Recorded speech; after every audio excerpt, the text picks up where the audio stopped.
Bueno, buenos días, Egunon. En primer lugar, queremos agradecer a la Fundación Basoa que podamos estar hoy aquí con ustedes.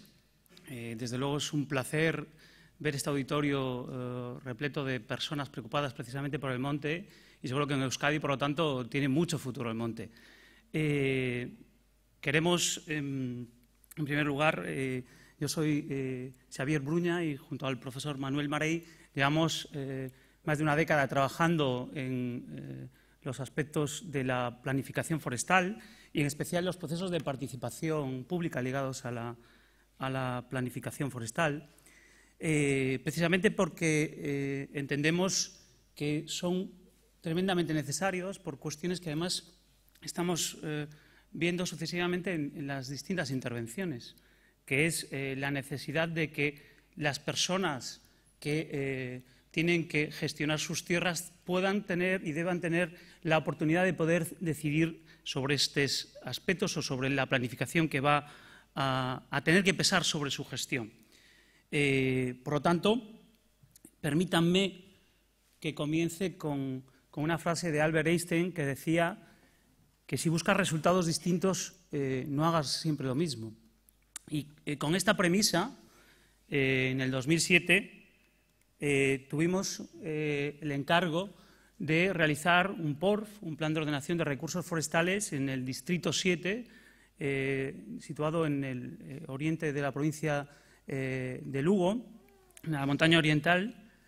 Y en ese momento yo tenía la responsabilidad de jefe provincial de Montes y sentía la necesidad de realizar una planificación distinta a como se venía realizando hasta entonces, una planificación impuesta, una planificación que no contaba con las personas del territorio y, sobre todo, que aportaba resultados nefastos para la aplicación de los planes.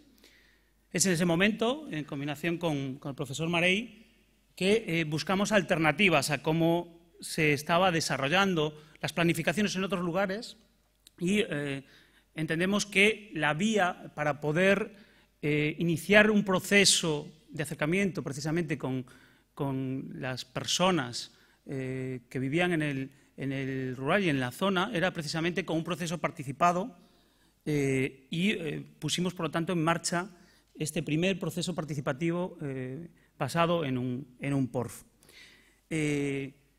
Voy a desarrollar las ideas básicas de nuestro modelo, que a continuación serán relatadas con ejemplos prácticos, y también qué pasa si no se aplica planificación, que es una cuestión que muy de actualidad ahora en Galicia y que verán ustedes cuál es el resultado de esa situación. Decirles que nuestro trabajo de investigación está publicado, pueden ustedes recogerlo en la base de datos de la Universidad de Santiago de Compostela, en Minerva. Entonces, cualquier cuestión, tienen posibilidad de detallar las cuestiones que vamos a relatarles a continuación. También indicarles que nuestro proceso de investigación fue un proceso práctico, porque al mismo tiempo que diseñábamos la forma de actuar, teníamos que aplicarlo y al mismo tiempo rediseñar. Y, por lo tanto, fue un elemento de investigación-acción que nos permitió aprender mucho. Y, sobre todo, mi papel como gestor desde la Administración me sirvió para una cuestión muy importante, que es que el papel de la Administración debía ser el de mediador y de facilitador de los procesos de toma de decisiones. Una cuestión fundamental que veremos que hila todo el proceso que tengamos que poner en marcha. La participación pública nace ya en los años 70, vinculada a los movimientos sociales.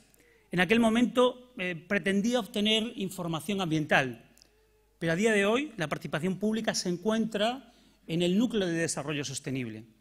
Partíamos de una situación en la cual el papel del ciudadano tenía que empezar a tomar un papel más activo y actualmente pasa a ser un elemento fundamental para intercambiar información, para generar transparencia y algo trascendente, que es generar consenso. Quédense con esta palabra, consenso, porque va a ser un elemento trascendente para poder aplicar políticas públicas. Vamos desarrollando unas cuantas cuestiones y todavía se preguntarán qué es participación pública. Participación pública, para nosotros, en el trabajo de investigación y nuestro trabajo sobre el terreno, era que las personas que tenían que gestionar pudieran decidir qué hacer y formaran parte del proceso efectivo de planificación. La literatura ofrece distintos conceptos y distintas palabrejas sobre lo que significa la participación pública y es un concepto también incluso en discusión.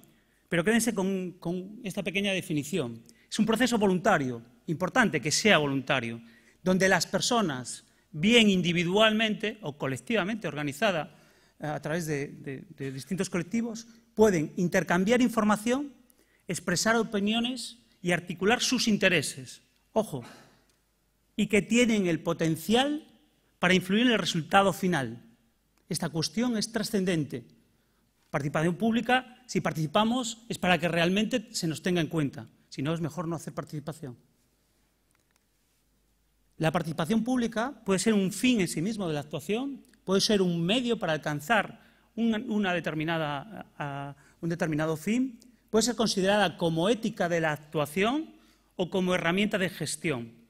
En cualquiera de las visiones puede ser considerada como un aspecto meramente administrativo, un aspecto desde la propia ciudadanía, un aspecto normativo y jurídico, y en todos los casos puede ser contemplada e incorporada a la planificación. Pero hay tres elementos fundamentales que debemos tener en cuenta, que son equidad, transparencia y representatividad. Estos tres elementos son fundamentales que aparezcan en el proceso. La toma de decisiones con respecto a la participación pública tiene distintas componentes.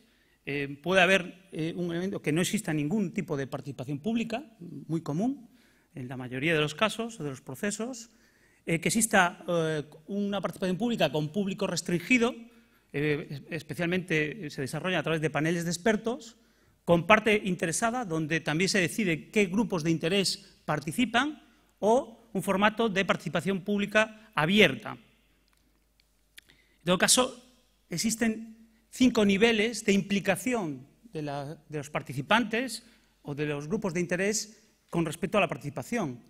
El más básico es el meramente de trasladar información. Simplemente es un proceso que además últimamente se considera como el elemento básico. Se publica en un diario oficial y parece que ya está lista la participación, ¿no? Pero veremos que esto tiene sus problemas. Pasamos al siguiente eslabón, que es la consulta. Se le pregunta a las personas interesadas qué quieren. Si eso además empieza a tenerse en cuenta qué contestan, empezamos al siguiente nivel, que es decisión. Cuando se actúa en un ámbito concreto, tenemos la actuación y si además conseguimos que esas personas se autogestionen, llegaremos al nivel máximo, que es la autoorganización. Bien, todo esto que tiene que ver con el sector forestal o la planificación forestal, pues nosotros entendemos que a día de hoy la participación pública es el eje central de la gestión forestal sostenible y fundamental para nuestra planificación del siglo XXI, por una cuestión básica, que es que permite alcanzar soluciones viables y duraderas. Es más, la participación pública es la raíz de los procesos de planificación. Sin esa raíz no van a tener suficiente entereza ni van a tener duración y continuidad los planes forestales.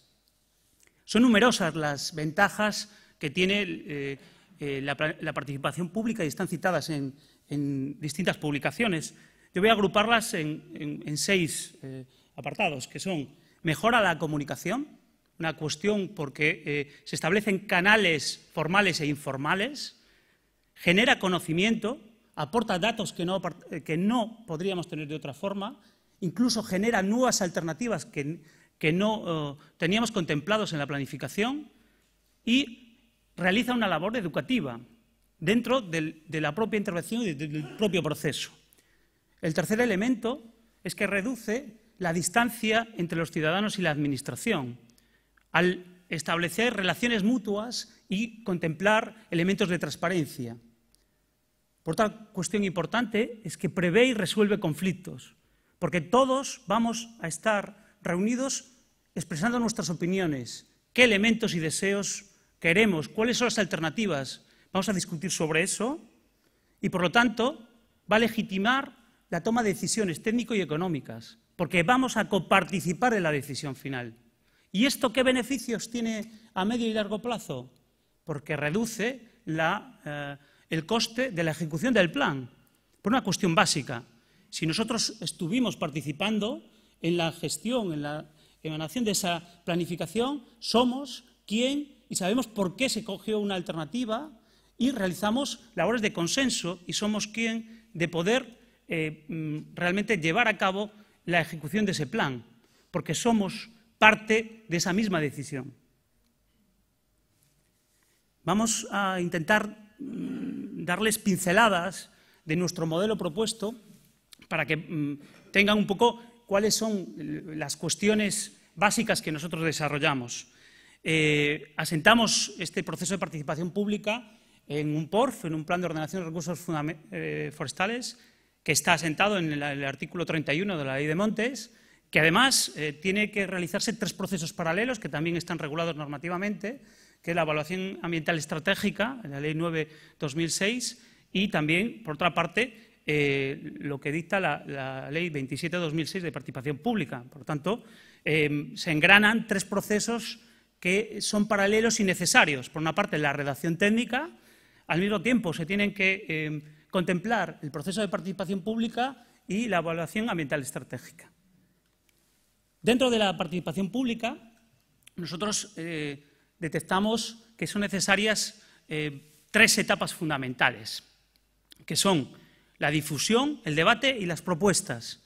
Estas 3 etapas son de forma sucesiva y, como ven, generan en forma de embudo unas propuestas y unos resultados que después se aplicarán en la planificación. El elemento principal que nosotros entendemos para poder generar ese caldo de cultivo es precisamente la primera etapa, que es la de difusión. Si no tenemos gente que participe, no tendremos nada. Por lo tanto, tenemos que invertir muchos esfuerzos en la primera de esas etapas, en la difusión.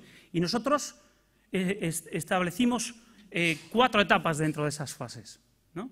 La primera es analizar los grupos de interés, quiénes tenemos en el territorio, adaptar nuestra estrategia de comunicación, de acercamiento y de participación a esos grupos de interés identificados, intensificar la comunicación en aquellos grupos de interés que no llegáramos al umbral mínimo. Por lo tanto, tenemos que establecer el umbral tanto territorialmente como sectorialmente, un número mínimo de participantes para que pueda ser representativo y, finalmente, realizar la apertura del proceso a todas aquellas personas que quieran participar, porque decíamos que apostamos por una participación pública y abierta. Dentro de estas etapas es fundamental la categorizar los grupos de interés, las personas que están dentro de ese territorio y que son necesarias para posteriormente gestionar. Nosotros, dentro de esos grupos de interés, establecemos 3 grandes categorías. Por un lado estaría la propiedad, el uso de recursos y, tercero, los reguladores. En función de cada territorio, veremos que hay más o menos grupos de interés. En unos sitios participarán los cazadores, en otros, como la literatura, participan cazadores de renos, en otros participan otros grupos de interés en función del territorio. En este aspecto tenemos que nuestra estrategia, como ven en el cuadro, se dirigía a cada grupo de interés. Las letras A, B, C, D y E representan los grupos de interés que, como ven, tienen distinto tamaño, porque tienen distintos individuos y al mismo tiempo están superpuestos. No hay categorías excluyentes. ¿Por qué? Porque un propietario forestal puede ser al mismo tiempo cazador y al mismo tiempo puede ser o estar en otro de los grupos de interés y, por lo tanto, es necesario tener identificados esos grupos de interés, intentar realizar una comunicación efectiva y un acercamiento a cada uno de esos grupos con esos mensajes M1, M2, M3, M4, M5, y al mismo tiempo realizar un mensaje general para toda la sociedad que compone también el territorio en el cual estemos. Dicho esto, voy a pasar la palabra al profesor Marey para que le detalle los resultados que obtuvimos en el desarrollo de este PORF y además qué pasa actualmente si no realizamos planificación.